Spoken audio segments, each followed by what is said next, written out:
आस्था के महापर्व छठ का आज उगते सूर्य को अर्घ देने के साथ ही समापन हो गया। 4 दिनों तक चले इस पर्व के आखिरी दिन पूरे देश भर में छठ का पर्व मनाया गया। इसी कड़ी में राजधानी दिल्ली के संगम विहार में स्थित संस्कार वाटिका में भी खास छठ पूजा का आयोजन किया गया। ये पूरा कार्यक्रम राष्ट्रीय स्वयंसेवक संघ यानी कि आरएसएस के स्वयंसेवकों द्वारा आयोजित किया गया। श्रद्धालुओं ने पानी में उतरकर उगते हुए सूर्यदेव को अर्घ दिया और सुख संपन्नता की कामना की। इसके साथ ही कोरोना महामारी के खात्मे की भी मन्नतें मांगी गई। छठ के घाट पर सरकार के द्वारा कोरोना प्रोटोकॉल का भी खास ध्यान रखते हुए स्वयंसेवक संघ के द्वारा मास्क और सैनिटाइज होने के बाद ही अंदर जाने की अनुमति दी गई। इस मौके पर स्वयंसेवक संघ जिला सह कुटुंब प्रबुद्धन गुप्तेश्वर सुशील रामकुमार समेत लगभग 20 स्वयंसेवक श्रद्धालुओं की सेवा में लगे हुए दिखाई दिए। घाट पर आए हुए श्रद्धालुओं से हमारे संवाददाता ने जब बात करी तो क्या कुछ कहा उन्होंने, आइए आपको सुनाते हैं। इस वक्त हम मौजूद है आई ब्लॉक के संस्कार वाटिका में, जहां पर छठ पूजा की जो धूम मची हुई है वो आप देख सकते हैं कि किस तरह से यहां पे जो छठ पूजा के खास कार्यक्रम को यहां पे आयोजित किया गया है। आपको दिखाना चाहूँगा कि किस तरह से सरकार के जो नियम है, जो कोविड नियम है, वो किस तरह से इनको पालन किया जा रहा है। मैं एक बार तस्वीरों में दिखाना चाहूँगा कि किस तरह से यहाँ पे जो आने वाले जो श्रद्धालु हैं उनको पहले सैनिटाइज किया जा रहा है, उसका मास्क चेक किया जा रहा है कि वो मास्क पहने कि नहीं पहने, उसके बाद ही अंदर एंट्री की जा रही है। और आपको तस्वीरों में पहले मैं दिखाना चाहूँगा कि किस तरह से यहाँ पे जो भक्त लोग हैं, कैमरा में उधर करके दिखलाइए कि किस तरह से यहाँ पे जो भक्त लोग हैं वो रात से ही यहाँ पे बैठे हुए हैं और सुबह के अर्घ का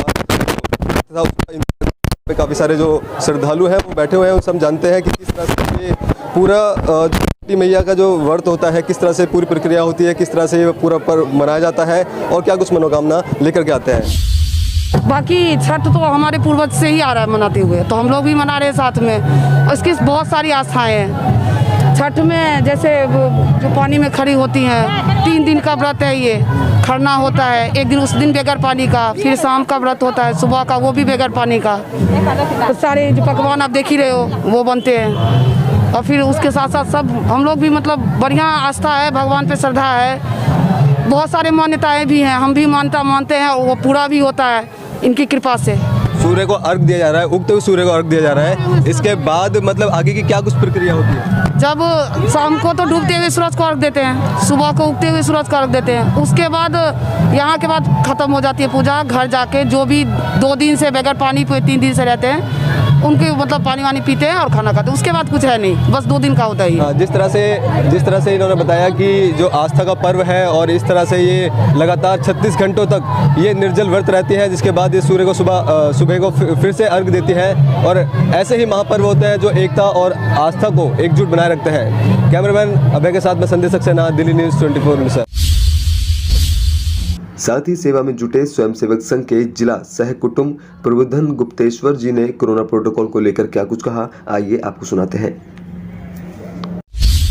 यहाँ पे जे ब्लॉक में आज 14वां साल है, लगातार ये होते जा रहा है और संघ के स्वयंसेवकों द्वारा ये संचालित किया जाता है। आम जनता इसमें आन के पूजा करते हैं। छठ के पहला अर्घ जो होती है वो शाम को होता है। अब जो है पूर्णाहुति का सुबह का सूर्य उदय के समय ये अर्घ। छठी मैया से क्या कुछ मनोकामनाएं आप मानते हैं? जो भी छठी मैया से कहा गया है कि मानते हैं कि जो मन में लालसा हो, जिस चीज़ के लिए लालसा हो, कोई भी ऐसा होता है कि हाँ कोई दुख हारी में भी होता है, भगवान मैं छठ के पूजा करूँगा, ये मनोकामना पूरा हो जाए।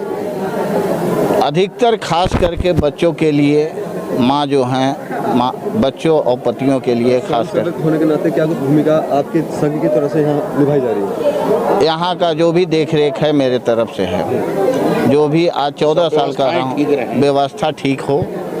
अभी भी अब आम जनता आती है, उसमें 2-4% तो हो जाता है कि हाँ वो भूल चूक होती है, लेकिन मेरा प्रयास होता है कि विधिवत जो हो उसका करने।